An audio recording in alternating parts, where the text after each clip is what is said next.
Very, very good afternoon. Happy Wednesday. It's just gone 3:30. It's The Social on talkSPORT 2 with Sam Ellard and Darren Ambrose. As you heard there, an international friendly for England last night away at Scotland. It was a 3-1 victory. Goals from Foden and Bellingham. Before that, Harry Maguire own goal. And then Harry Kane sealed the victory for England late on with a very, very good finish. Darren, let's get straight into it. Let's talk about Harry Maguire.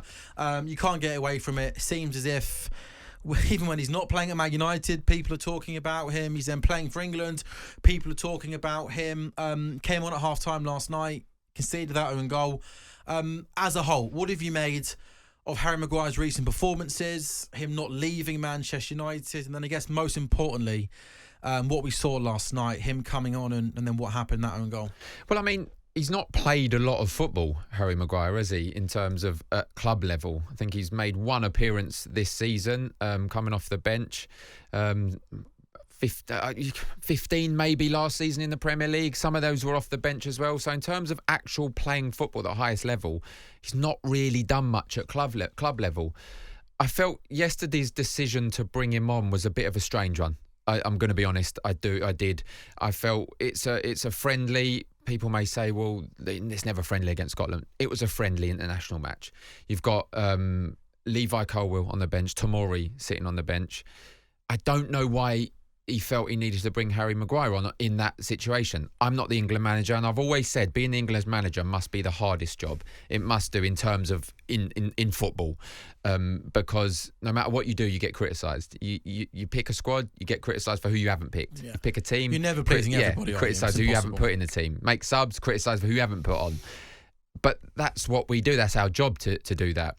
I don't agree with the personal abuse that Harry Maguire's got, and I've never Before we agreed go back with to that, though, can I just pick you up on what you just said there about Southgate? Yeah. You think Gareth Southgate is part of the problem here. You don't think Gareth Southgate has done Maguire any favours by what? Picking him in this squad, by playing him. You think Southgate, you think it would have been better for Harry Maguire to not be involved, you're saying? Just sat at home for 2 weeks. I think so, yeah. And it's not just Harry Maguire.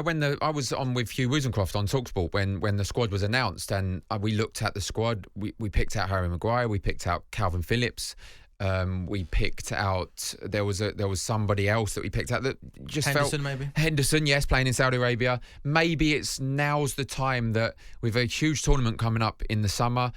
If you look at Harry Maguire last season and this season, you look at Calvin Phillips last season, this season. Okay, Henderson's going to play all the games in Saudi Arabia, but those two you'd say are not going to play much football this season as well. So I think now's the time that he could have phased them out. And that sounds harsh, but that happens with everyone in the international scene. He says he's been excellent in the successful times of England. True. And that's absolutely true. But you can go back to any successful period. But if he's playing well for England, though, and never letting England down, why do you want to phase him out? Because there's potential that you could let them down if you're not playing at the highest level. Now, but he went well at the World Cup and he wasn't playing. He has been playing football in terms of the world before the Euros last time. He was playing football. Of course, he was up to the level. Calvin Phillips was playing for Leeds. He was up to the level. You go to the Euros, okay, still playing football. Now he's not playing at all. Calvin Phillips not playing at all. So why you're getting picked for the squads, I don't know. What does it tell you for James Ward-Prowse or even Colwill and Tomori, who are playing consistent football? What's it tell you that... Is this the reason Harry Maguire didn't leave? Look, we know that he's comfortable. He's going to be playing for England no matter what. That's what we all feel as supporters, and that may be what he feels. So why did he have to leave and put himself in a uncomfortable position when he knows I'm going to be playing anyway? I'm going to go to the Euros, and that's understandable. I'd have been exactly the same as a player. You want to play football, but if it jeopardises your place in a major tournament because you're going to go and play and be consistent and maybe frailties may get shown a little bit more. Who knows? I feel for him when that went in the own goal. I felt for him because nothing seems to be going right, and the personal abuse should never happen. And I never do that to any football player. I'm a critique of actual football, and at the moment, if you're not playing it, how can you critique anyone? And I just feel there's certain players that shouldn't be there at the moment, and I think he's one of them, unfortunately. Well, Gareth Southgate started him against Ukraine. He played the full 90 minutes. He came off the bench last night. And as we said, he scored an own goal and has taken a lot of criticism. Gareth Southgate, though, spoke about Maguire after the game and was very, very strong on some of the abuse that Maguire's received. From a Scotland fan's point of view, I get it, and I've absolutely no complaints with what they did.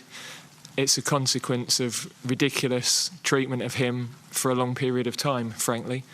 And I think our fans recognised, OK, there might be a bit of heat from our own supporters, but we're not going to have it from others getting into him.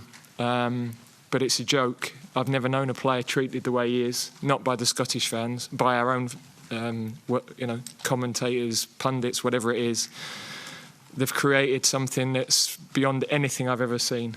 He's been an absolute stalwart for us in the second most successful England team for decades. He's been an absolutely key part of that. I've talked about the importance of our senior players. He's been crucial amongst that. Every time he goes on the field, the resilience he shows, the balls he shows is absolutely incredible. So, he's a top player, and we're all with him, and our fans were brilliant with him tonight. Yeah, there was a great video, by the way, after the game of the England fans, every single one in that away end, chanting his name as he came over to applaud the fans, which was great to see.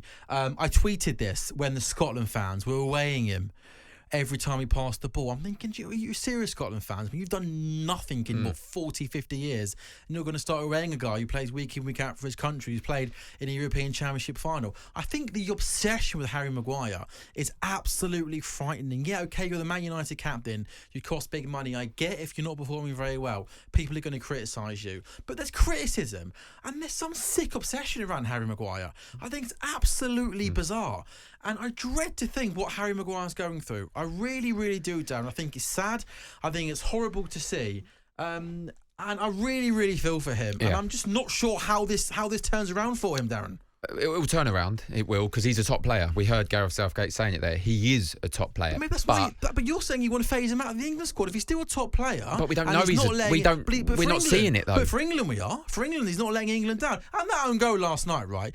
How many? Loads of defenders concede own goals like that, right? Where they try and clear across, the keeper dives, he goes over him. That happens, right? Yeah.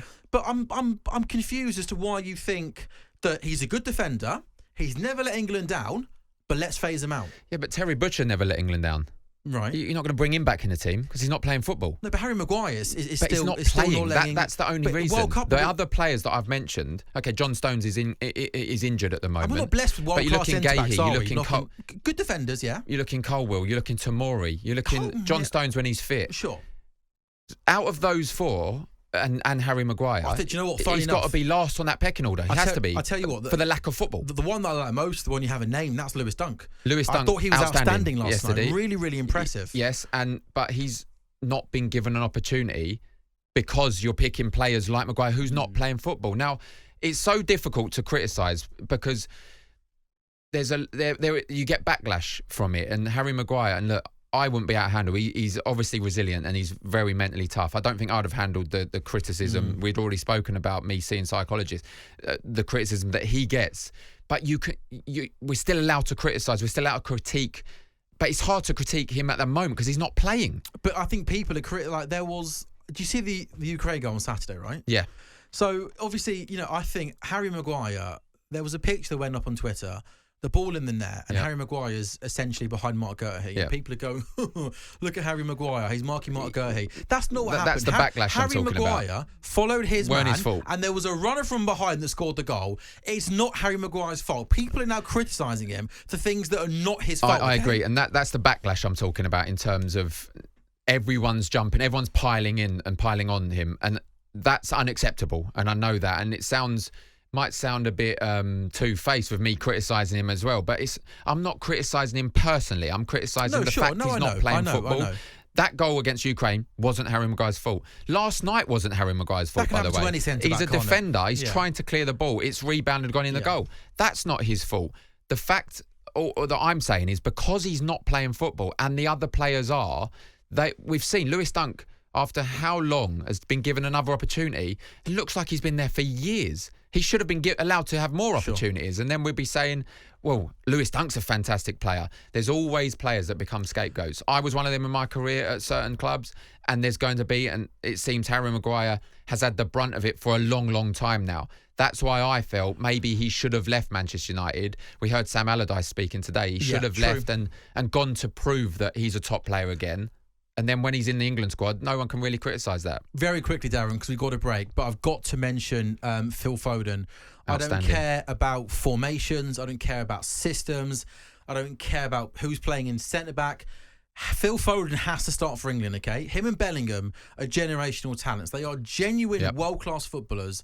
And first game of the European Championships, do you agree with me that Phil Foden, whether it's right wing, left wing, false nine, CAM, left back, he's got to be in that team, hasn't he? There's 3 players that I'll pick right now that need to start. Harry Kane, because he's a goal scorer, out-and-out goal scorer, and 2 potential Ballon d'Or winners in the future, and that's Foden and Bellingham. Outstanding. I tell you what, can I say the talent we might have incredible. 3.